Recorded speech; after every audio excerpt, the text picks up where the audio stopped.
Halo, perkenalkan nama saya Marina Fortuna Carmelu Ngubelen. Nah, di sini saya akan mengerjakan UAS pengantar basis data dengan NIM saya 2011011. Saya dari kelas C. Nah, di nomor yang pertama, nah di sini di soalnya saya tidak tampilkan.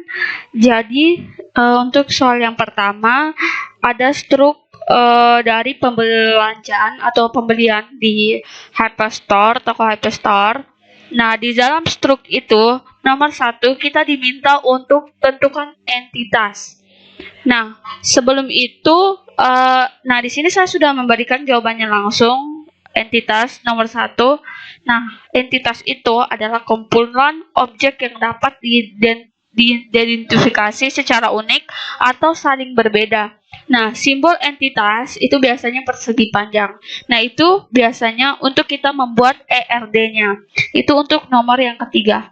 Nah, entitas dari sebuah struk belanja di Hyperstore tadi, saya sudah pesakan untuk beberapa entitas.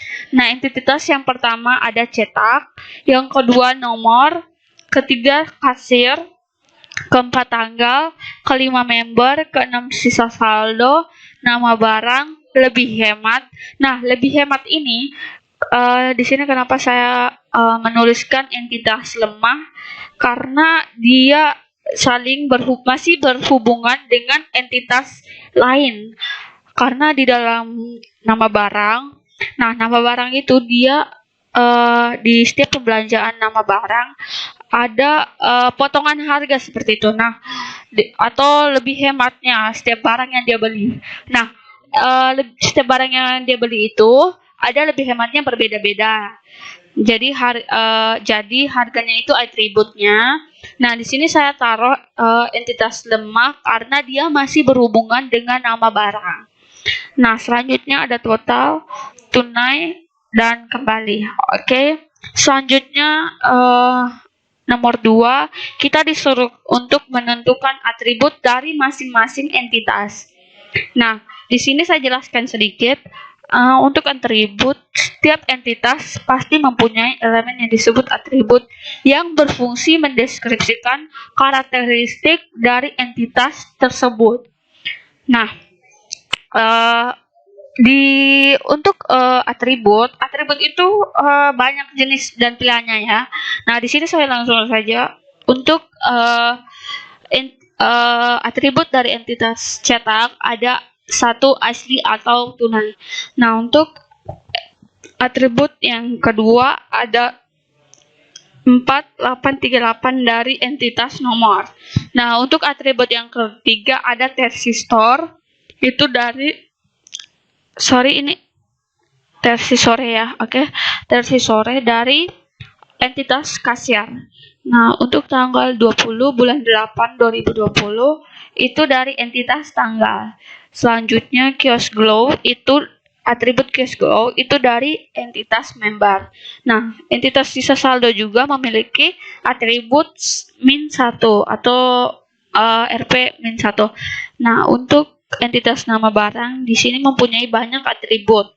Nah, atribut yang pertama seperti yang teman-teman lihat dia tertera di sini ada 1 pak series C1 ini GR ya.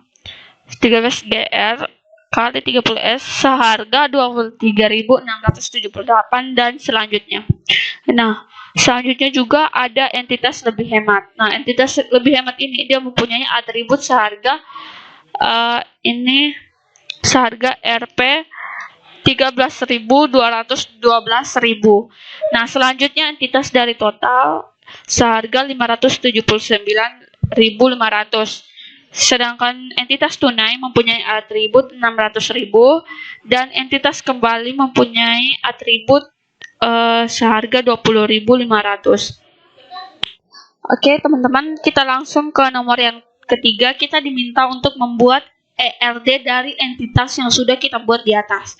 Nah, ERD atau Entity Relationship Diagram atau yang disebut dengan ERD. Nah, di sini saya sudah membuatkan ERD-nya.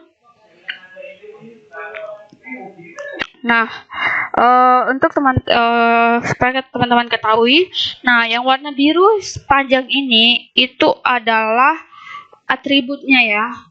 Nah, untuk yang persegi panjang sudah yang seperti saya bilang tadi, itu merupakan entitasnya. Nah, di dalam entitas cetak ini ada atribut asli atau tunai. Nah, untuk relationship ini dia menghubungkan antara entitas satu dengan entitas yang lainnya. Jadi untuk menghubungkan entitas satu dan lainnya dibutuhkan relationship. Nah, jadi cetak berrelationship dengan nomor.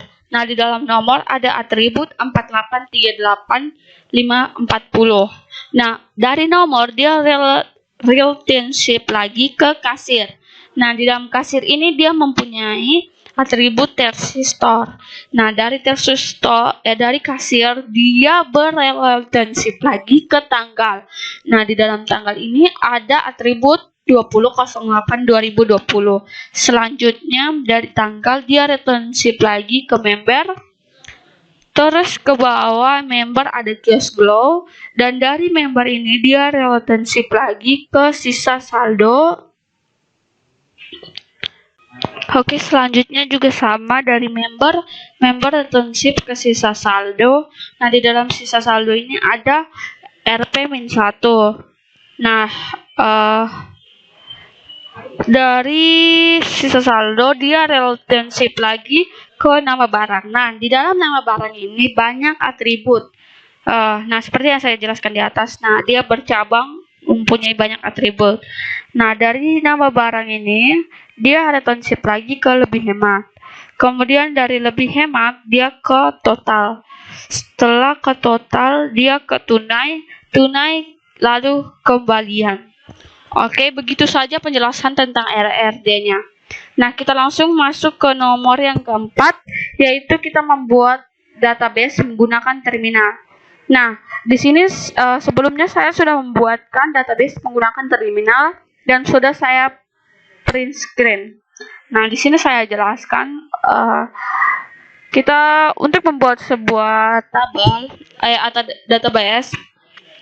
Kita buka CMD, kita aktifkan exam-nya. Nah, ketikkan yang pertama cd/, kemudian enter cd exam, kemudian cd mysql, cd bin, kemudian enter. Lalu sebelum itu kita show database dulu untuk melihat database apa saja yang ada di dalamnya. Nah, kita show database, ini ada banyak database. Kemudian berikutnya kita membuat database pembelian. Kita create database pembelian titik koma, kemudian show database. Selanjutnya untuk membuat tabel pembelian, sebelum itu kita terlebih dahulu membuat kan ini masih none, berarti dia belum terpilih database-nya atau belum terbaca. Jadi untuk caranya kita ketik use pembelian titik koma, nah enter database change atau database terpilih. Nah, kemudian membuat tabelnya kita create tabel pembelian, enter NIDN atau nomornya, kemudian entitas dengan tipe varchar. Di sini saya kasih 50 agar nanti tidak kurang atau lebih. Kemudian atributnya juga varchar 50 karena ada angka dan teks. Kemudian enter, query OK. Selanjutnya untuk melihatnya kita desk pembelian. Nah, ini sudah muncul tabel pembeliannya. Selanjutnya untuk menyaksikan datanya kita insert into pembelian. Nah, insert into pembelian NIDN, entitas, atribut, enter, values, 1 cetak tunai, dan seterusnya seperti pada yang sudah kita buat. Pisahkan entitas dan atributnya. Nah, langsung saja kita setelah mengetikkan, kita tutup dengan titik koma, kemudian enter, query OK. Nah, untuk melihatnya kita select bintang from pembelian titik koma. Nah, inilah tabel dari pembelian. Ada nomor, entitas dan atributnya. Oke, teman-teman, begitu saja jawaban saya untuk UAS pengantar basis data. Terima kasih.